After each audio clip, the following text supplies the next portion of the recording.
Konal, coming up is our year-end episode. Yes, this is a sort of best of. I guess everybody.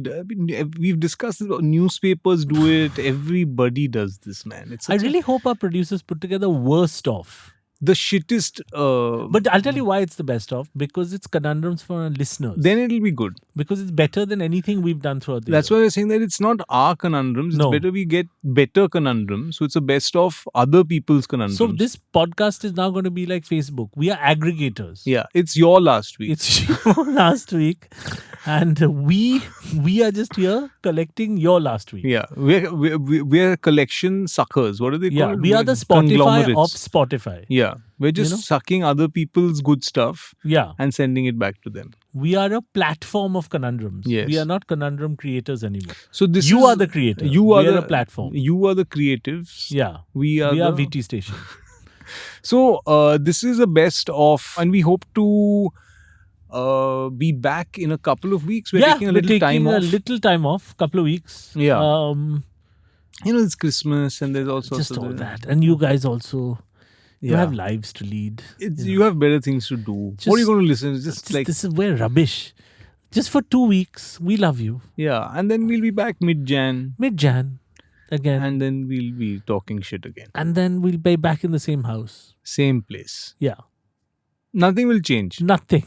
Just this date. Let's hope you have a pleasant New Year's Eve. Yeah, just do good things. Have a good time. Don't break anything. Don't throw smoke like in Parliament. Don't throw smoke at people. Don't do heavy drugs Don't do any heavy drugs. Or if you're going to do it, commit. fully. Fully do it. But Yeah. ideally, don't. We have a fantastic conundrum from Siley, Oh, one hi, of our Siley. listeners. Hi, Siley. And this has to do with bulk dating. Yes. So she says, recently my mother was behind me to enroll myself in an arranged marriage app. Basically, it is Tinder, but for Maharashtrian arranged marriages. I was so fed up of her that I finally decided to enroll on the app. After she logged in, I'll go back to the exact words. I realized that this is a paid app, and there were two categories. First, where I will be able to interact with 75 guys for 3,000 rupees.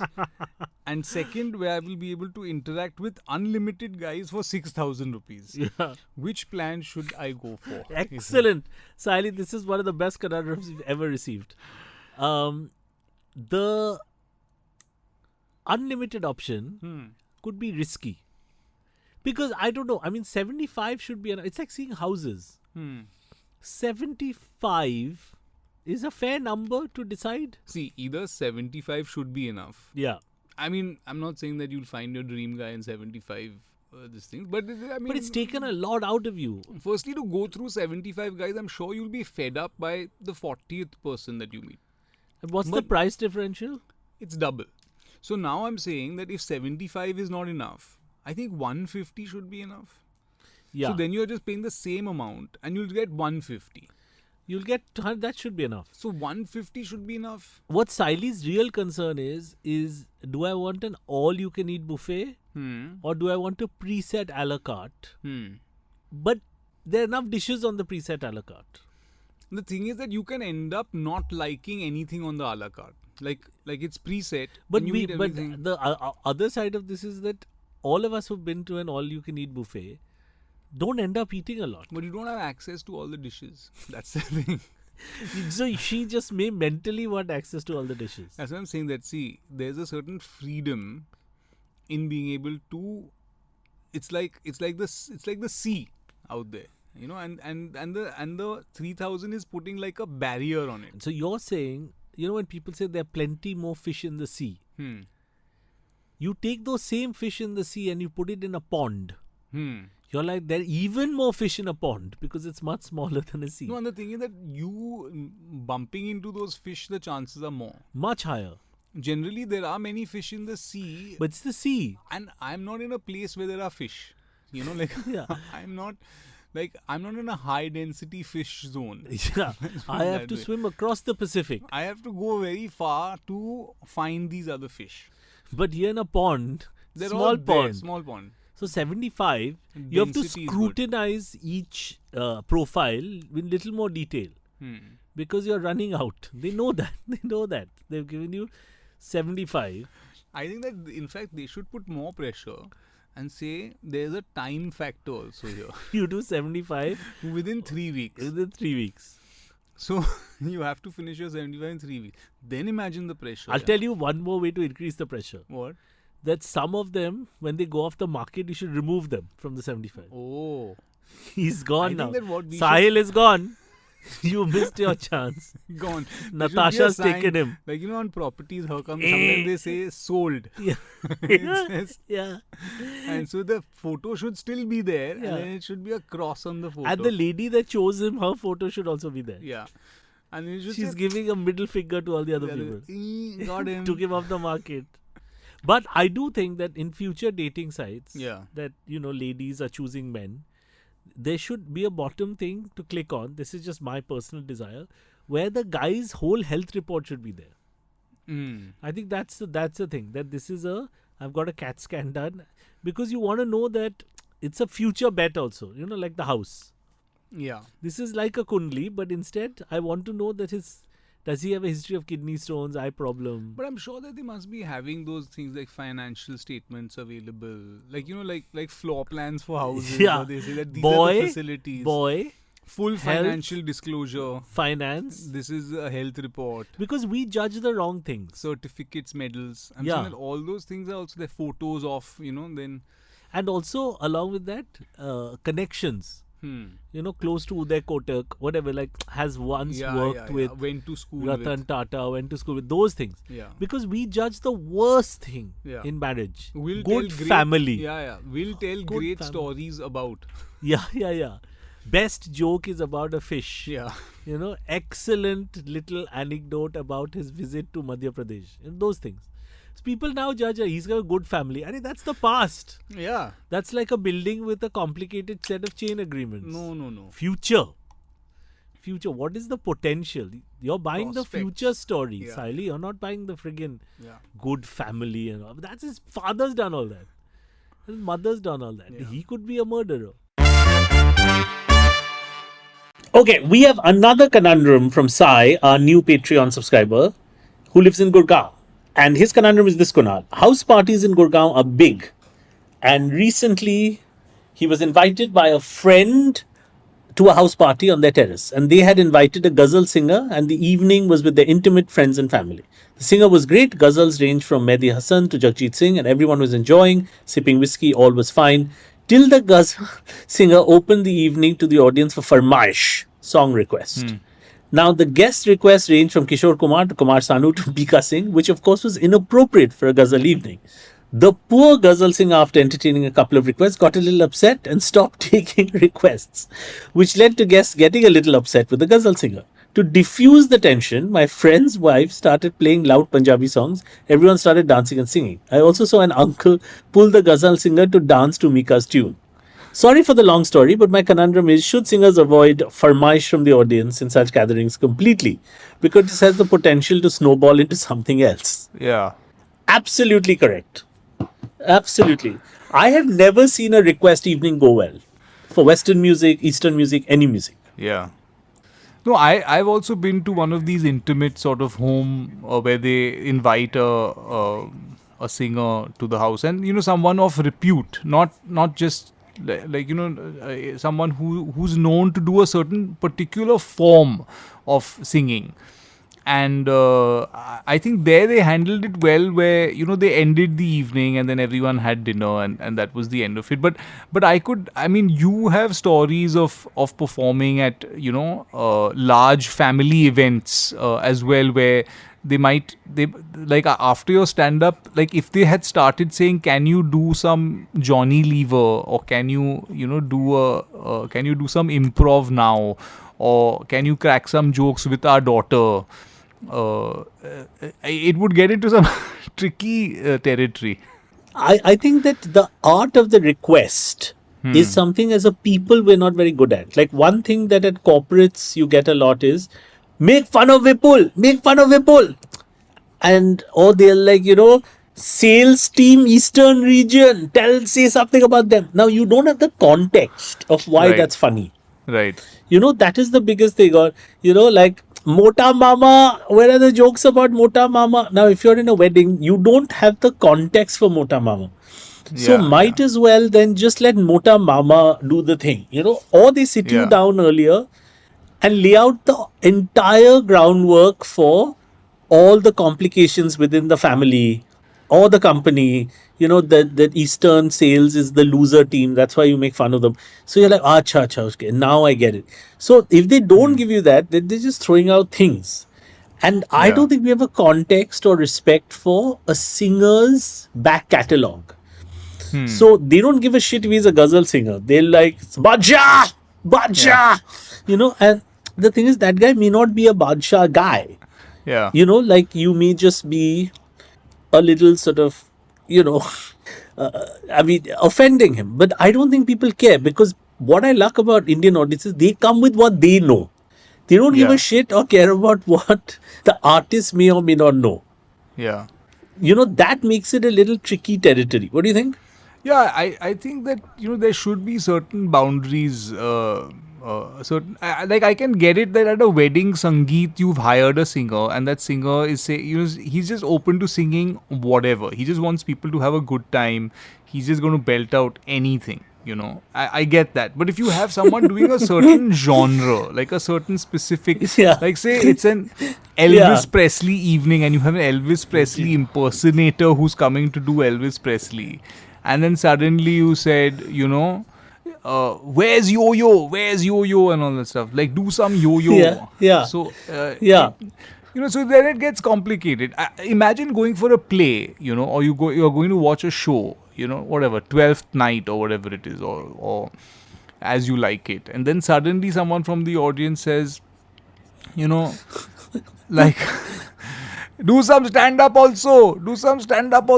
Like, but I'm in the middle of a soliloquy here. Like this is not the so it, I guess I've realized also that, don't you feel this way, that after Indians have a drink, then they've decided they want something. They forget what kind of evening that it is, or like who's invited me. They want a certain kind of thing. Yeah. So they don't give, they'll shout out whatever. Gappar Singh! Gappar Singh! Like they want that. Now that's basically it's the first, people say, don't say the first thing that's in your head. Yeah. In one of these ghazal nights, after a few whiskeys, if it's a nice roof and people are chilling, they just shout out the first thing that's in their head. Yeah. Like Sunny Leone, they'll just shout it out. Like you're like, okay, uncle, this is you in your downtime. Like this may not be the right place for it, Yeah. I had a friend who actually did one of those supper theater things at one of these. It was a corporate supper theater, and they did a 2-person play. Devika Shahane, a wonderful actress, and she had done this thing. And I remember her telling me that there was this one guy who had a few drinks, and he was in the front row somewhere, and they'd finished their play. It was an actual play, it was a 2-person play. And at the end of the play, everyone clapped and everyone was happy and all of that. But this guy kept shouting, once more something else. Once more something else. So he said he wanted the show to go on, but he wanted something else also. Not this. Once more something else. I've once gone to see the comedian Konal Kamra perform in a bar. He wasn't famous then. It was many years ago. And one uncle was wasted, and while Konal was doing the thing, he kept shouting to the back, change the topic. Change the topic. So he liked the comedy, he just didn't like the topic. The topic was the problem. Change the topic. Yeah. I'm saying the ghazal singer, you've got no context. You are wasted. You just want to hear a song in your head. You'll shout that out. Yeah. You'll shout out, Bryan Adams. Yeah. Everything I do it for you. He's like, but I'm a ghazal singer. Like, there's no the guy will just still shout out his shit. Yeah. But there's one thing that I have to say, is that to become a ghazal singer, because ghazals generally are based on a lot of sadness. That's what I've found. There's a lot of they're generally they're very sad songs. They're nostalgic, or they're reminiscing, or they're philosophizing, but there's a certain sadness in it. And I think that it comes from going to live events and having people force you to sing other stuff. So it actually does improve you as a ghazal singer, in case you need to get into the zone of not being able to do what you want to do, because it improves your ghazals, because you're suddenly a much sadder person by the end of it, because you've experienced these drunk people. You're destroyed. No, Yeah. that's why your songs are like, कोई कुछ सुनता नहीं है मैं गाना गाता हूँ. Exactly. Then you invent ghazals about, it's autobiographical about the shit it's you're in the about the middle shit of. that you have to that people put you through, and तीन about the घर पे झगड़ा nastiness of- करके आ रहा हूँ. Yeah. It's that kind of nonsense. This is a conundrum from about Disneyland from a gentleman called Ravs. Yeah. I'm just going to read it out. Hi, I'm very lucky to have some great friends from university, and we try and meet once a year. This year, we've picked Disneyland, and it's something we've wanted to experience for a very long time. For context, we discussed quite a bit when we were in college. However, because of how much we wanted to do on this trip, I feel like we're under some pressure to ensure we have fun. The planning and itinerary we have is quite punishing, and as a self-aware person, I know I'm largely responsible for the stress. I'd like to think I'm quite relaxed as a person, but suddenly with only this trip, I want to be sure the trip is fun. Can you even plan to have fun with certainty? I don't know. Please help me. Oh my God. Thank you very much. Thanks, Ravs. Excellent conundrum. Very Thank good. you, Ravs. Excellent conundrum. Planning a holiday for friends is stressful. Yeah, friends, family. Because tough. it's thankless. Whatever you do, someone would be like, why you pick this place? Yeah, I think that the fun is definitely had Yes. by the people who are making fun of the planning. Yeah. Shit What restaurant. a guy, man. Yeah. Where has he brought us? What is this hotel? It just shows on his Just full, poking. Yeah, just poking, prodding. And that's the fun. Yeah. That the fun is that you make fun of the itinerary. Or Triggering. itinerary. Yeah. And But I mean, to ensure that fun happens, I mean, it all depends on the friends, how close they are, whether they can get out of the past, stop talking about nostalgia, and just live in the moment and enjoy. But I guess you could have a lot of fun just talking about old things also. any sort of tour planning Yeah. is a difficult job. Any kind. I mean, I think tour operators have a really difficult time. It's a tough job. Especially if you're an Indian tour operator. It's impossible almost. I mean, and that's what he is on this thing. He's a tour operator. He's like a tour operator. Because Sort of. the difficulty is not the obvious things. Because you'll be like, oh, I'm picking this particular ride. Say, I don't know, Pirates of the Caribbean, I think is a ride, yeah. I'm picking Pirates of the Caribbean over, I don't know, Star Wars. Star Wars. Right, I'm picking that as thing. And someone will say, I want to buy a 3-pin charger. And you're like, what? And someone else will say, I want a cheeseburger with a fried egg. Where can we get that in Disneyland? And it's all the things you haven't accounted for that completely jack you. Yeah. It's those things. I had a friend who was a tour operator, and he said he used to do corporate tours for Indian men, Right. mostly like banking offsites. And he said the big thing he learned about taking groups of Indian men anywhere Yeah. is that they were obsessed with wanting to go to strip clubs. Okay.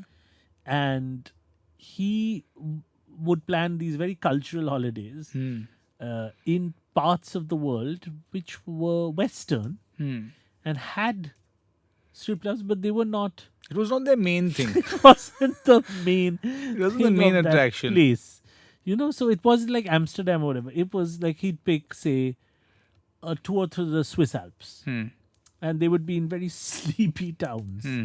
They'd be in Basel or Lucerne, where everything shuts down, and all the men would be like, around 8:30 at night, they'd be like, "Let's go to the strip club," and it's a town that shuts down It's an early evening. It's a small Swiss town. The whole point of it is the quaintness, the chocolates, the restaurants, the fairy tale nature. You go to little shops, you buy a little coffee, you buy chocolates, and you eat in a little Bavarian cafe. Like, that's the whole vibe of it. Now, these men are like, strip club, strip club.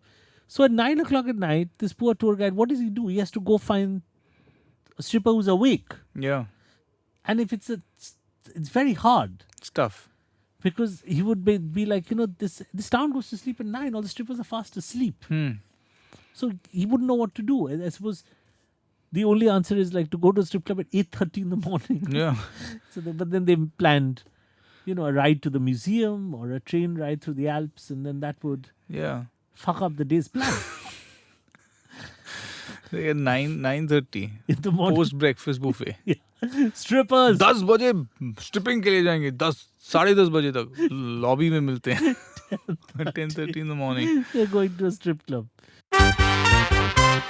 Konal, Yes. a new Patreon subscriber. His name is Sai Narayan.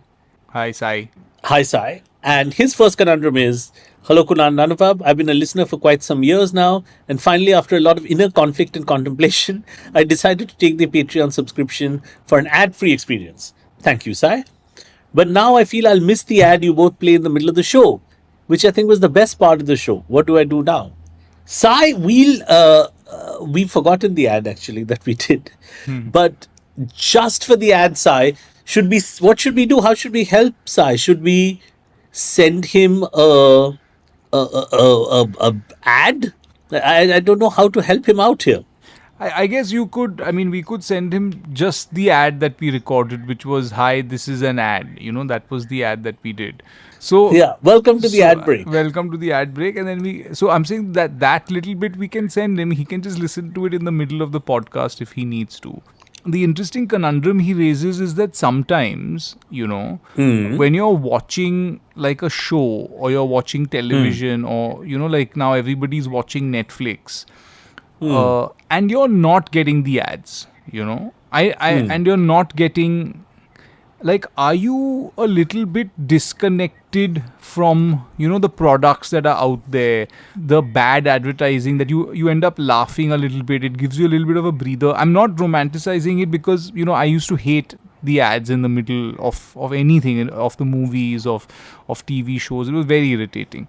But sometimes there would be ads that would get stuck in your head. Remember in the early 80s, we'd be watching our cartoons on DD and then the ads would play. Or even when we hired a video cassette from a video cassette library, there'd be ads in the middle of the movie there also. Sometimes they'd have ticker ads at the bottom. I'll be honest, man, I need ads. Like, I go to the movies only to have Amitabh Bachchan shouting at me. I just feel like in the old days, sometimes I got disappointed when the movie started because it was a large number of ads and a large number of trailers. Then eventually the movie started. I was like, whatever. But it was that first part that gave me a lot of joy, Yeah. And even now I feel like, I want to know why Ranbir Kapoor is drinking Pepsi or whatever. I want to know these things, like Amir Khan is still doing ads, at his tender age of 55, whatever. And clearly there's still demand. So, Sai, I guess we'll play you we'll do a special ad for you at some point. Yeah. Next month when Konal and I are together, we'll do a thing for you. No, but I just feel that, there was a certain charm to some of the ads that we saw in theaters, because they'd give you that kind of, because they'd be so bad, it would be an ad for some underwear or it's an ad for some, and then everyone would laugh because it would be like, recently I saw an ad where this actress starts sniffing this guy's underwear. I think it was Jacqueline Fernandez. And she's reminiscing about her man coming home from work, and she opens this underwear drawer and she starts smelling it and she starts dancing with it, and the thing is that and the whole audience had a wonderful time, like everybody was really enjoying this ad even more than the film, because the film was getting it was getting too much and people needed that break, and then suddenly you saw Jacqueline do this with this underwear. And everyone was just like in splits and everyone was just like having a great time. And I think that sometimes the ad does give you the relief, that you need. And sometimes, of course, I'm very sorry to bother. I don't know this ad, but clearly somebody thought this ad was good enough for family viewing.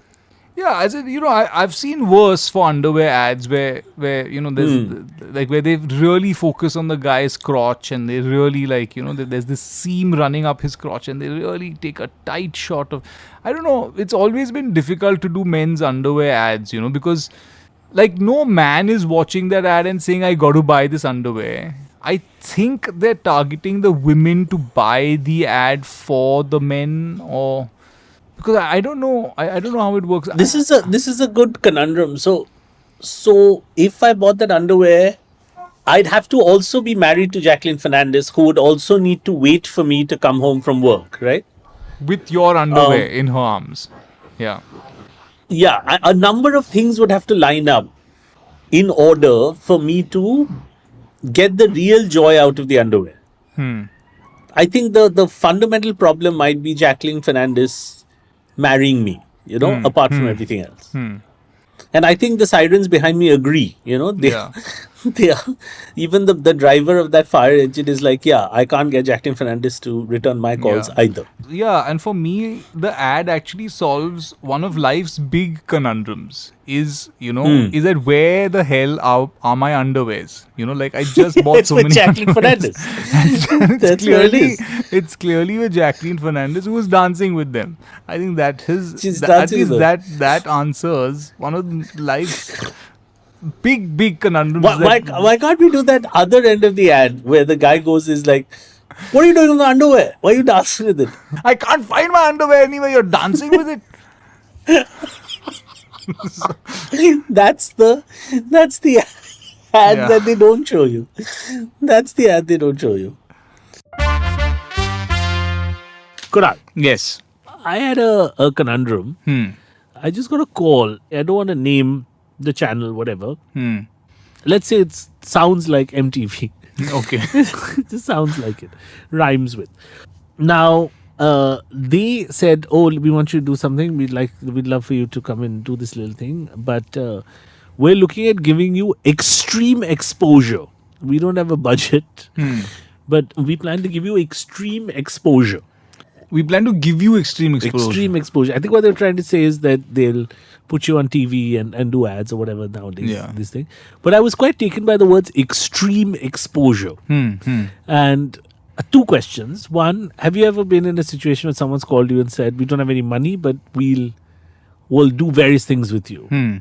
And two, this lady says, please call me back and tell me what kind of extreme exposure you would like in lieu of payment. And I want to know if you had any suggestions for how extremely exposed I should be in lieu of payment from MTV. Yeah. So, so I think what they're trying to say is that, we will plaster your face all over the city. You will be seen, you will be heard, you will be in print, you will be on the radio, you will be all over media. I mean, everybody will be talking about you for like one day. Yeah. So you'll be. But we won't pay you. What do you want to pay you? I think extreme exposure. The problem with extreme exposure that I have also found is that it is extreme. You always want the right amount of exposure. It's correct. And this Don't goes put with me on every toothpaste. Yeah, because this goes with right from A-rated films to pornography. There's a line. Yeah. There's exposure, which is titillation, which is great. Like a lot of famous actors and actresses have exposed up to a level. Yeah. That's exposure. When you get into extreme exposure, it becomes pornography. It's dirty. Right? It's dirty, and then it's spoiled for you. I mean, now there was a time I remember where you were promoting a film and some brilliant person sort of suggested that they dangle you from a hoarding. From a hoarding, yeah. Yeah. It was a very high, 8-story high hoarding on Andheri Link Road, and then they said we'll put you on a harness and then you'll fall down from the hoarding. Now, how long did they expect it to be up? That's quite extreme exposure. See, it's extreme. Now the exposure part was their responsibility.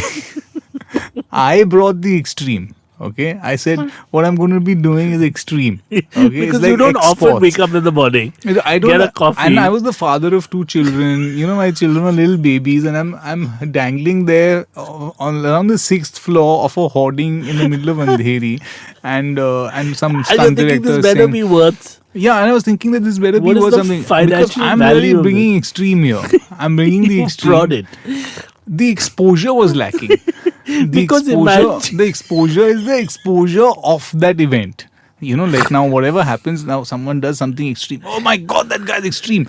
But where did you see it? I don't know. No one saw it. So I'm saying that then that exposure part. So both the factors are there. Yeah. So let's say if they tell me, what we'd like you to do is be totally naked Right. at that Starbucks on Carter Road. Right. But then you're bringing the exposure. I'm bringing that part. Then it's the opposite. Then it's the opposite. You're bringing I'm bringing the exposure. extreme also. No. You're bringing exposure in that situation. Then now, what's even sadder is if no one covers that. That's what I'm saying. So that's Is that if you're just a naked guy yeah. who's And there nobody cares. and you're and you're shooed away Yeah. by the Starbucks. And one lathi is given to you on your ass.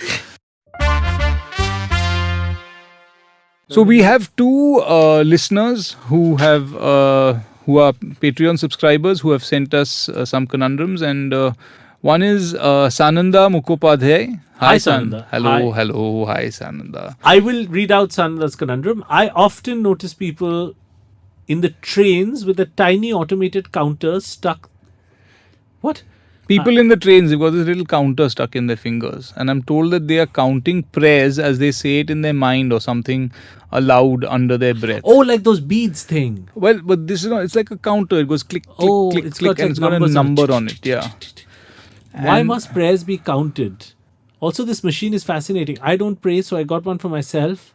What could I count as I travel through the city? Oh, this is brilliant. It's like Ram, Ram, Ram, Ram, but 1, 2, 3, 4, 5, 6, 7, 8, 9, 10. Right. So I guess generally they do it with a bead. I know what you can do on flights. Beads. On flights, what can you do? You can count turbulence.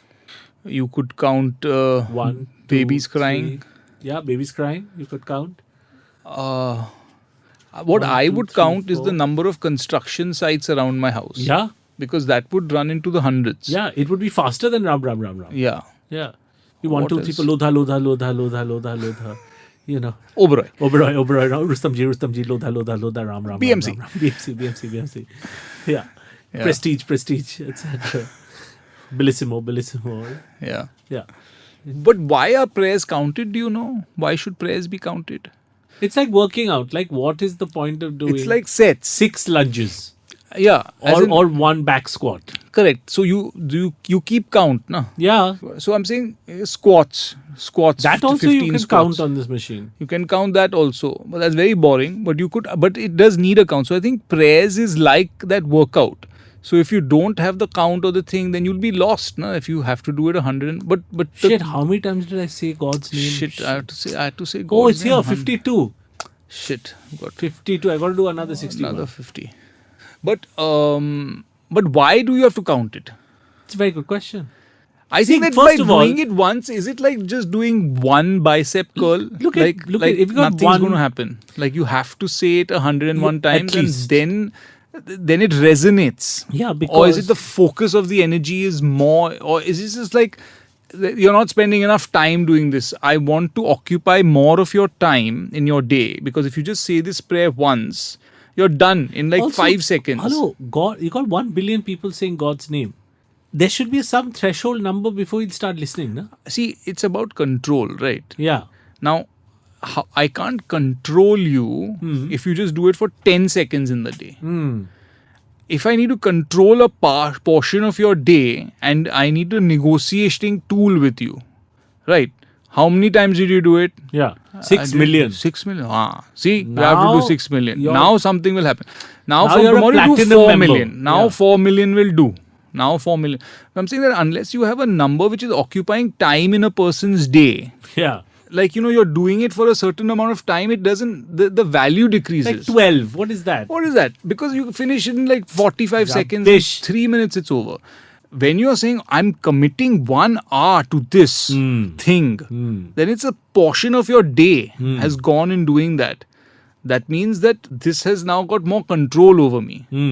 And then God will also notice, no? That's what they're saying. Like when you go to one of the temples and some says, ye donation mein 12 lakh diya hai. Suddenly everyone wakes up. Yeah. Even God is like, one sec. Come here. How much? Yeah. 12 lakhs. Come. Come to the inner room. There's a special VIP line. Because I remember... You got to stand out. You have to stand out. I went to a dargah once and there was the... in the middle they have the thing with the... It's like chadar, a chadar and they have a jhaduish kind of thing. Yeah. It's like feathers. Yeah. And they're doing that and then they bless people with the thing as you go around the dargah. And people were throwing money, not throwing but giving money, like people holding out money, the crowd. And the guy was just collecting the money. He was collecting the money and then one guy had 10 rupees. So the guy took the 10 rupees and he gave the guy a tapli on his head. Not enough. You've come all this way. You come all this way with 10 bucks. Yeah. See, such a long journey you took and all that stuff. You came from so far and you did all these things. Climb these steps. Climb whatever you did and all that stuff. Fat, he gave him one tapli on his Deserves head. it. This is why you need religious coordinators. Yeah. To tell you your place. This is all you, 10 bucks. I'm poor. Who cares if you're poor? Yeah. That is why some temples, in the walk up like Tirupati, they have ATMs along the way. So, don't forget. Remember what you're going up to see. Yeah. This is a great device though. It's a great device. It's a good one. Konal, last conundrum. It's from Rahul. And he says, I was traveling by rickshaw the other day and the rickshaw driver and I were griping about the sorry state of affairs to each other.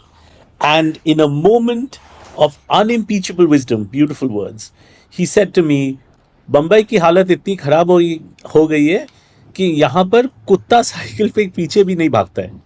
Because of the It's a quote that stuck with me because the dog also knows the road is in such a bad state, there's no point running behind an auto. My question to you is, how are all rickshaw taxi drivers such wise people?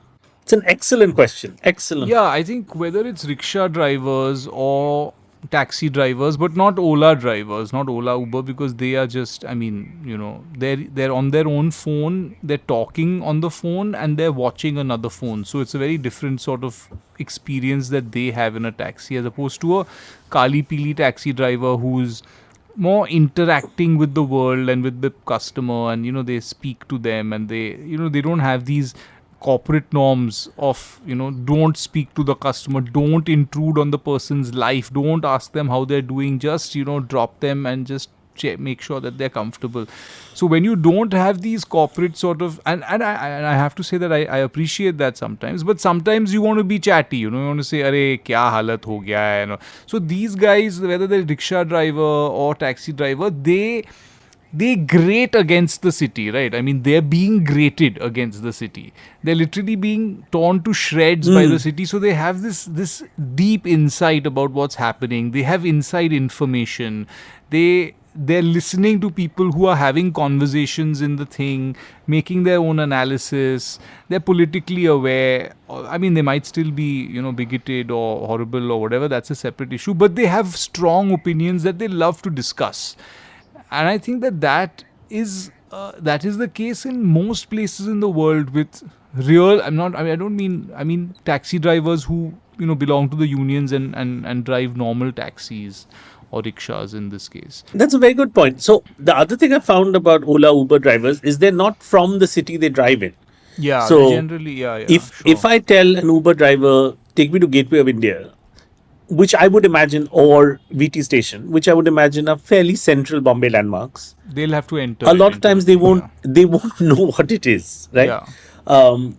Whereas, what I like about auto drivers is they're off the earth, So I had an auto driver explain to me the meaninglessness of digital payments.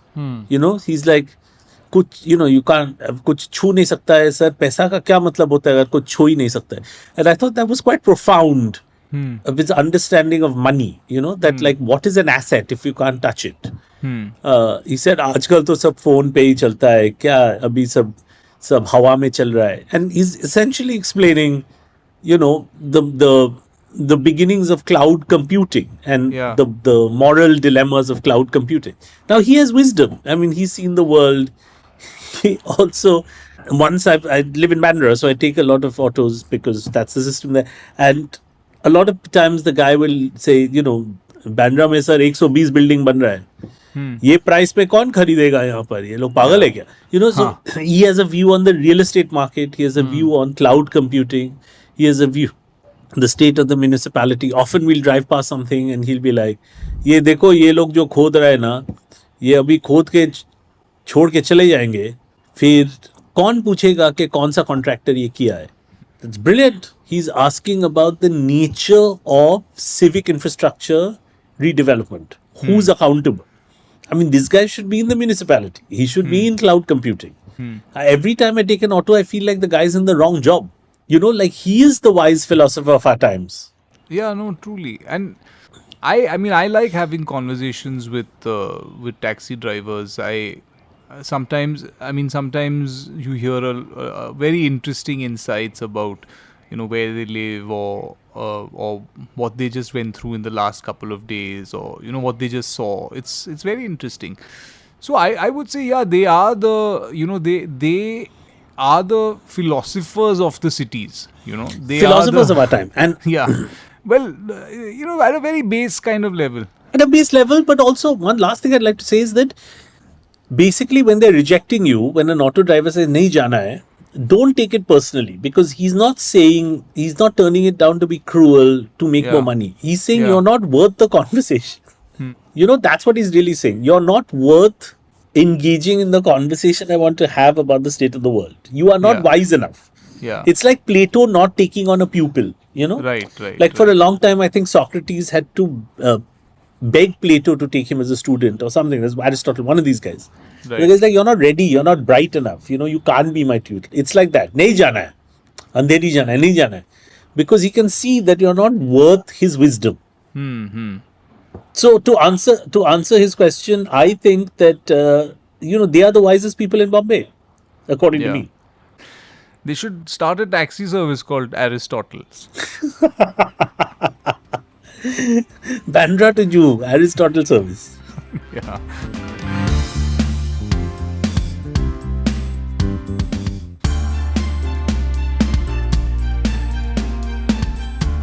You were listening to Our Last Week, produced by Akanksha Kadam and Avdut Khanolkar, hosted by Anubhav Pal and Konal Roy Kapoor.